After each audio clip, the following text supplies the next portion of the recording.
សួស្តីអ្នកទាំងអស់គ្នាថ្ងៃនេះដែរនឹងខ្ញុំរ៉ាស៊ីមានព័ត៌មានល្អផ្លែមួយដែលចង់ចែកម្លែកជាមួយអ្នកទាំងអស់គ្នាដែលទាក់ទងនឹងការធ្វើតេស្តរ៉ូមេរ៉ូអេដោយខ្លួនឯងបច្ចុប្បន្នការសិក្សាការធ្វើតេស្តរ៉ូមេរ៉ូអេដោយខ្លួនឯងដែលហៅកាត់ថាតេស្តដោយសម្ងាត់ជួយឲ្យអ្នកទាំងអស់គ្នាអាចធ្វើតេស្តដោយខ្លួនឯងរក្សាការសម្ងាត់ចំណាយរយៈពេលខ្លីផ្ដល់ជូនដល់ឥតគិតថ្លៃហើយលើសពីនេះទៀតអ្នកទាំងអស់គ្នានឹងទទួលបាននៅទឹករំអិលស្រោមអនាម័យអូកាម៉ាតូផងដែររៀងរាល់6ខែម្ដងអ្នកអាចមកទទួលយកកញ្ចប់តេស្ត free បានទៀតរហូតដល់ចប់ការសិក្សានេះសូមបងប្អូនទាំងអស់គ្នាមកទទួលយកកញ្ចប់តេស្តការធ្វើតេស្តរ៉ូមេរ៉ូអេដោយខ្លួនឯងនៅឱសថស្ថានទាំង4ទីតាំងនៅក្នុងរាជធានីភ្នំពេញដែលបានរៀបរាប់នៅក្នុងវីដេអូនេះ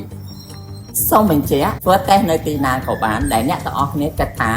មានភាពសមរម្យហើយងាយស្រួលរក្សាការសម្ងាត់មិនមែនធ្វើតេស្តភ្លាមៗនៅឱសថស្ថាននោះទេបើសិនបងប្អូនទាំងអស់គ្នាចាក់អារម្មណ៍ឬក៏មានសំណួរសូមបងប្អូនទាំងអស់គ្នាស្វែងរកព័ត៌មានលម្អិតនៅក្នុងដំណើរជាប់ QR code ឬក៏តាមរយៈលេខទូរស័ព្ទទាំង3ខ្សែខាងលើនេះឬក៏អញ្ជើញទៅឱសថស្ថាននៅជិតផ្ទះលោកអ្នកសូមអរគុណ